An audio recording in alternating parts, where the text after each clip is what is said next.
The food world is transforming. There are so many new ideas and innovations that are happening right now, and they're poised to change the way we produce and consume food in the future. The Future of Food dinner series is all about bringing these big innovations to the table. One summer night in Brooklyn, New York, we trained our sights on the future of protein.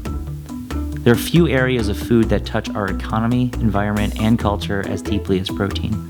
It's a topic that's attracting a lot of new, fresh ideas on how to make better. The Future of Protein dinner was all about highlighting the work of innovators rethinking protein in a way that's better for people, planet, and profit. So how do we do this? Well, to imagine where our food system might be headed, it's important to show where we've been. Each course tonight is going to take you through a different time era, and we're going to take a look at how people consumed and produced protein. In 7 courses, the Future Market team showcased the past, present, and future innovations that have and will shape protein's role in our food system. Each course represented the state of protein from a different time era, starting in the post-industrial 1850s and ending in the year 2065. Along with each course, we hosted conversations with some of the brightest innovators in the field. And we also created an immersive video installation that surrounded our diners and changed the scenery of the room for each course based on the era we were in. We started in the 1850s, when protein was free-range and organic by default. Animals like bison made for a naturally nutritious protein source. Then to the 1950s, when the Green Revolution redefined the scale and output of our protein system. This is where the food industry started to grow rapidly and meat was becoming ubiquitous. The food that was produced in the Green Revolution was absolutely critical to a certain degree, but now we have to think about, well, how can we have another revolution where we are thinking about this in a more sustainable way? Looking at today, we showed a time in transition where much of our culture is striving to move toward a more plant-based diet.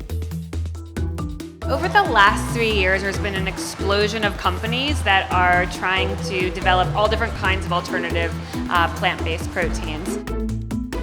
In the year 2030, we envision a world where biodiversity plays a bigger role in determining the kinds of things we grow and we eat. It's all about eating less amounts of more things here. Thinking about how we eat from the animal and making the animal sort of less abstract, less about ribeye, less about tenderloin, and more about the entirety of the animal. By 2040, we expect that insects will be a mainstream protein source. It might sound strange to some today, but one day we won't even give it a second thought. In 2050, we could be culturing our meat, reducing the need for killing animals and growing pure, clean, healthy protein in something that looks a little bit like a beer brewing vessel.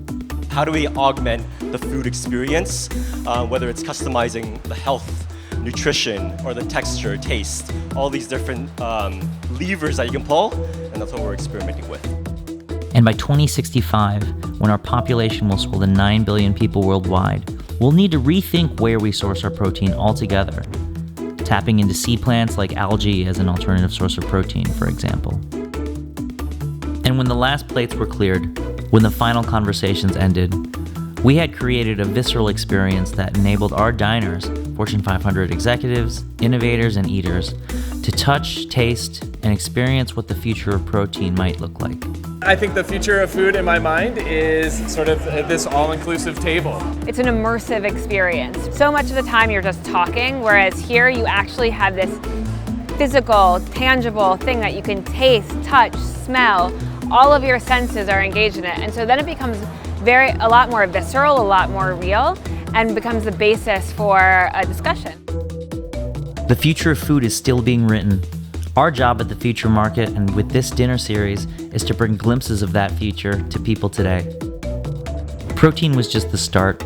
There are so many more themes we want to tackle, and we hope you'll join us to discover the food innovations that are shaping the future of food.